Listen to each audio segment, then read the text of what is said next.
the Africans will continue to come to South Africa. Doesn't matter what you do. You can't change the hearts and the minds of these Africans. It's a particular frame of mind with regard to South Africa which they help to liberate. What we as South Africans have got to do is to say, how do we deal with this?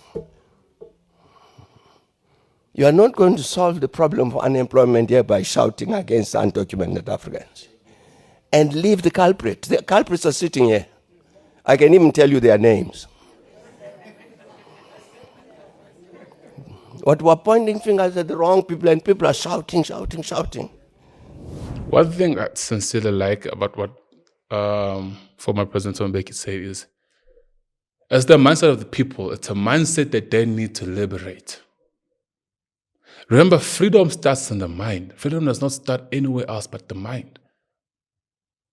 As long as you believe that you will not succeed because someone else is living in your country, you definitely will not succeed.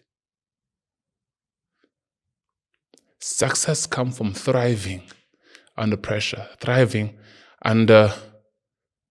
It's like, look, the most typical of examples we can look at is when you plant a seed in the ground. That thing will grow, and that seed will burst forth from the ground and come up, seeking light. So it doesn't matter the surroundings around you. All the surrounding will do is, in a way, shape and form you. But the success is still dependent on you. Do you put in the time? Do you put in the work? Do you put in the effort? Do you do your research? Do you sacrifice? As long as you do not do any of these things, you will not succeed. Look what's happening right now in, I think it's Cape Town, and them firing a lot of foreign nationals and closing down their stores. And there's one video I watched. There's one video, I don't think I have it, but there's one video I watched where they were trying to close down this other foreign national store, Nigerian man. And he was saying, what about the South Africans that I've employed? Because I only own the store, but I do not work in the store. It's the South Africans that work in the store. So if I close the store, what happens to the South African? And the very South Africans were like, we don't care.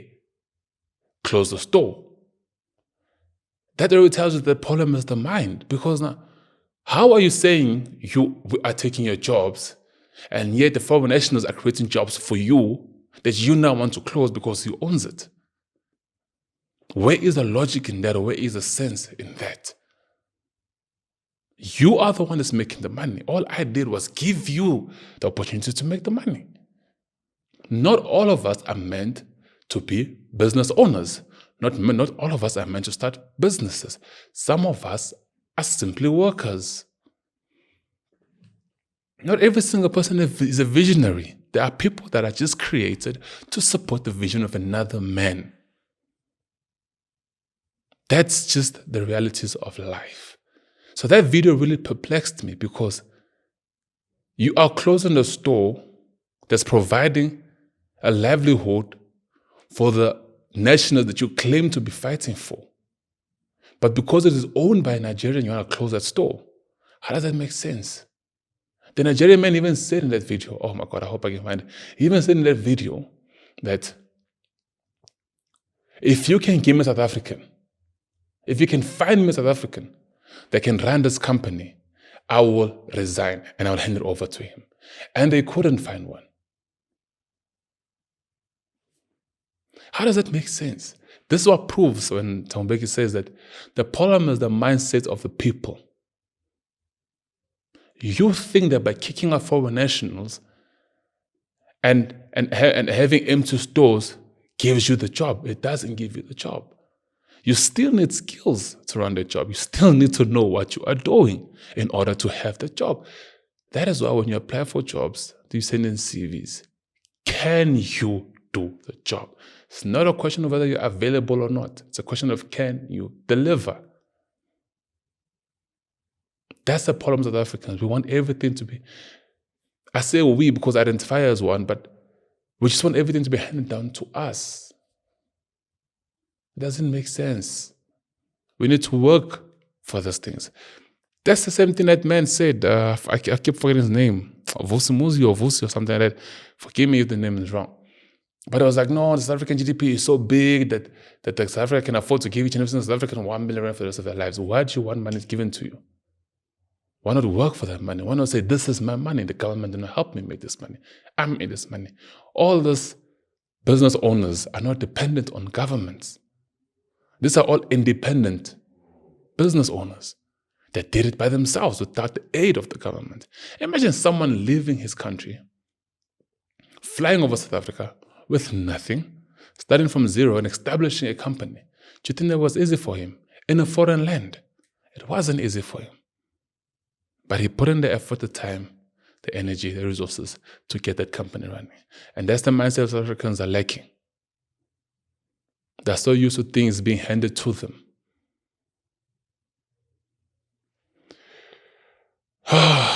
Let's go now to the second video. There's so much I can say because, like I said, it's a very emotional topic. It's a very emotional topic because it doesn't make sense that you'd want to remove the very same people that are actually helping South Africans.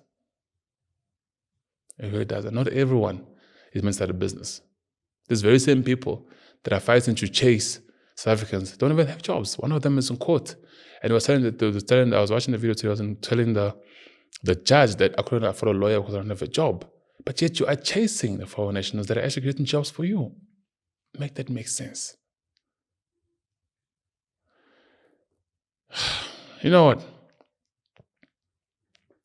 Let's look at now, second video, and see what Julius Malema has to say.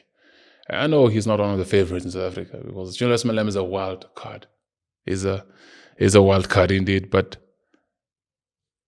let's look at what he has to say because he had a different approach from what Thabo Mbeki had to say.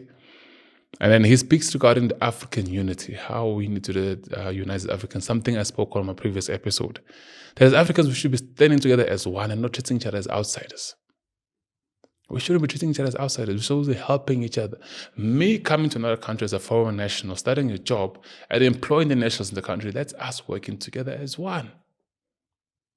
Like I said in the previous video, why is it that my success makes you envious and jealous of it? My success is your success. It might not be on the same level, it might not be on the same degree, it might not be to the same extent, but we're both succeeding.